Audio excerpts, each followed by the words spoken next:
اور دونوں کی FIR کٹوانی رسول اللہ نے کہ مولا علی جو قرآن اکٹھا کر کے لائے تھے انہوں نے قبول نہیں. 2 کیس بڑے، ایک قرآن کے ساتھ سلوک، ایک اہل بیت کے ساتھ سلوک.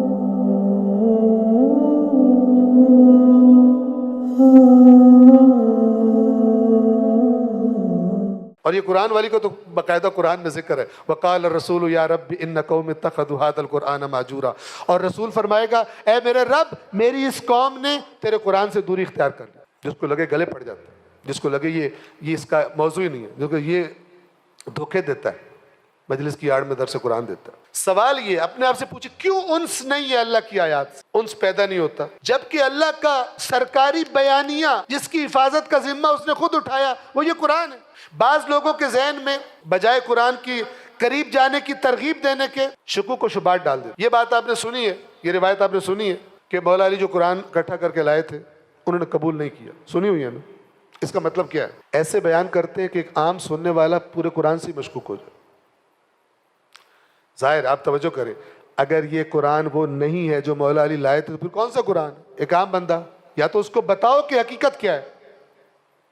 میں آپ سے سوال کرتا ہوں کہ 2 ثقلین ہیں، ایک قرآن ہے اور ایک اہل بیت ہے. تو جب مولا علی ابتدا میں قرآن مجید کو جمع کر کے لائے اور وہ قبول نہ کیا گیا، اور وہ قرآن ایسا تھا جو انہوں نے قرآن جمع کیا اس سے ہٹ کے تھا، اس کا ٹیکسٹ اور تھا، مولا علی کے قرآن کا ٹیکسٹ اور تھا. فرض کریں ایسا ہوا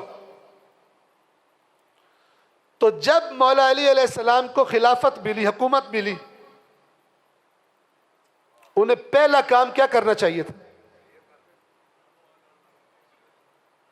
جو بندہ ایک حکمران سے کمپرومائز نہ کر کے اپنی پوری حکومت داؤ پہ لگا رہا ہے، وہ جھگڑا امپورٹنٹ ہے یا اللہ کا قرآن امپورٹنٹ ہے؟ جی آپ کو کہیں ملتا ہے مولا نے ایک تقریر میں بھی کہا ہو کہ قرآن میرے پاس ہے، قرآن دوسرا ہے؟ ایک یہ نہیں بتاتے، اور اللہ بڑی اچھی طرح سبق سکھائے گا ان کو. توجہ کریں. اچھا یہی بات کہ قرآن کی طرف مشکوک کوئی بندہ قرآن سے مشکوک کر رہے کچھ بھی نہیں ہو رہا، یہی بندہ اگر امام حسین کے بارے میں مشکوک کرے اٹھ کے لتر ماریں گے اس کو. اگر کوئی بندہ کہے اے قرآن مشکوک ہے، ہمارا ریئیکشن کیا ہوگا؟ ٹھیک ہے نا. اگر کوئی بندہ کہے میں نے مولا علی تے شک کے، ریئیکشن کیا ہوگا؟ جیسا ریئیکشن مولا علی کے بارے میں ایسی بات ہونا چاہیے ویسا ہی قرآن کے بارے میں ہونا چاہیے. اگر نہیں ہے ہمارا کام خراب ہے. کیوں نہیں ہے؟ توجہ کریں. اگلی بات امام علی کو عرض کر رہا تھا، امام علی کو پہلا کام کیا کرنا چاہیے؟ اسی قرآن کے بارے میں کہا گیا نا علی قرآن کے ساتھ اور قرآن علی کے ساتھ ہے، قرآن اور میرے اہل بیت کبھی جدا نہیں ہوں گے. تو مولا کا سب سے پہلا ڈیوٹی اور فریضہ یہ بنتا تھا کہ جس کتاب کو اللہ نے قیامت تک کے لیے کتاب ہدایت قرار دی ہے اپنی جان خطرے میں ڈال دیتے، وہ کتاب لا کے سامنے رکھتے، کہتے یہ اصلی قرآن. ملتا ہے کہیں؟ کسی جھوٹی روایت میں بھی نہیں ملتا. جو علی کہہ رہا ہے میں ان کے جو انہوں نے بیت المال سے مجھے اگر حکمران بنا رہے ہو تو جنہوں نے بیت المال سے اپنے حصے سے زیادہ کھایا ہے، بیویوں کو حق مہر بھی دیا ہے، میں وہ بھی واپس لے لوں گا. پہلے بتا رہا ہوں اس کو قرآن کی پرواہ ہی کوئی نہیں. کیسے باور کر لیتے؟ آگے چلیں. وہ کون سا قرآن ہے جس کے بارے میں امام باقر امام صادق فرما رہے ہیں کہ جب بھی کوئی روایت سنو ہمارے سے منسوب اس قرآن پر پیش کرنا؟ کون سا قرآن ہے؟ وہ تو تھا ہی نہیں. اگر آپ مان لیں اس روایت کو وہ تو تھا ہی نہیں. وہ قرآن امام زمانہ لے کر آئیں گے. اگر اس قرآن سے مراد کوئی ٹیکسٹ قرآن کے ٹیکسٹ کی چینج ہے تو پھر یہ کون سے قرآن کے بارے میں امام باقر امام صادق امام رضا خود مولا علی بار بار کہہ رہے ہیں اس قرآن کے خلاف کچھ قبول نہ کرو؟ کون سے قرآن کے بارے؟ وہ تو ہے ہی نہیں. لیکن جو گند والی مکھی ہوتی ہے نا اسے سکون آتا ہی گند پہ بیٹھ کر. توجہ فرما رہے ہیں. لہذا اللہ تعالیٰ بہترین رحمتیں نازل فرمائے. آیت اللہ خوئی ایک ان کی تفسیر ہے البیان، اس کے مقدمے پڑھیے.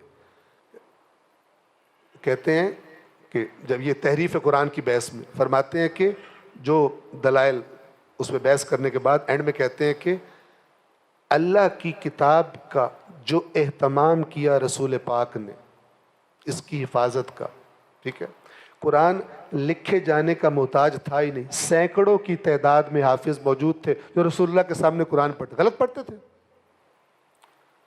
حافظے بھی بہت قوی تھے ان کے. تو جو کتاب سینکڑوں بندوں کو یاد ہو اس ہزاروں کے معاشرے میں، اس میں تبدیلی. آپ کو پتہ ہے یہ اہل سنت کی روایت میں موجود ہے، جب یہ قرآن جمع کیا جا رہا تھا سو کالڈ کہ جی لکھا جائے گا، اس سے مکس اپ کرتے تو خلیفہ ثانی حضرت عمر وہ آئے اس ٹیم کے پاس اور ان سے کہا کہ بوڑھا مرد اور بوڑھی عورت اگر زنا کرے تو ان کو پتھر مارو، یہ آیت ہے. انہوں نے کہا کہ 2 گواہ لاؤ. پورے مدینے سے 2 بندے نہیں ملے چونکہ ان کو مغالطہ حدیث کو آیت بنا دیا تھا. تو پورا زور لگایا، ایڈ نہیں کروا سکے. اس میں اتھارٹی تو اس زمانے میں مثلا وہی تھے نا، نہیں ایڈ کروا سکے. ایسے چھوٹے موٹے وہ شتونگڑے بازیوں سے اللہ کی کتاب پر شک والی نگاہ ڈالنا، اور یہ بھول جانا کہ بعد والے ائمہ نے حق و باطل کی پہچان کا معیار ہی اس قرآن کو دیا ہے. تو جب وہ قرآن عوام کے پاس ہے ہی نہیں تو پھر کیوں کہہ رہے ہیں کہ قرآن کے سامنے جا کر پیش کرو. تو ایسی گند والی مکھیوں سے بچیں. میں جان بوجھ کر یہ لفظ استعمال کر رہا ہوں کہ آپ کے دین کی عمارت جو 2 ستونوں پہ کھڑی ہو، ایک بندہ ایک ستون نکال رہا ہو، آپ کو کتنا غصہ ہے؟ جس پر آپ کی دنیا آخرت کا دار و مدار ہے، اس عمارت کو توڑ رہا ہو، آپ کا کیسا ری ایکشن ہونا چاہیے؟ جس طرح کا ری ایکشن کوئی ایسی بات پر، مثلا کوئی روایت پڑھے نعوذ باللہ اللہ کے نبی نے فرمایا حضرت علی بالکل اچھے نہیں، آپ کو جھٹکا لگے گا نہیں؟ جی لگے گا نا. تو قرآن کے بارے میں جھٹکا کیوں لگتا ہے چاہے روایت سنائی جائے؟ کہ شامیوں نے نہیں مولا علی کے خلاف روایتیں گھڑی ہوئی ہیں. آپ وہ روایت سنیں، نام رسول اللہ کا لیا جا رہا ہو، پھر بھی آپ کا ذہن قبول نہیں کرے گا. کیوں نہیں کرے گا؟ اس لیے کہ مولا علی آپ پر واضح ہے. قرآن اس طرح واضح کیوں نہیں ہے؟ قرآن کے بارے میں وہ حساسیت کیوں نہیں ہے؟ یہ پرابلم ہے جس کی طرف توجہ کرنی چاہیے.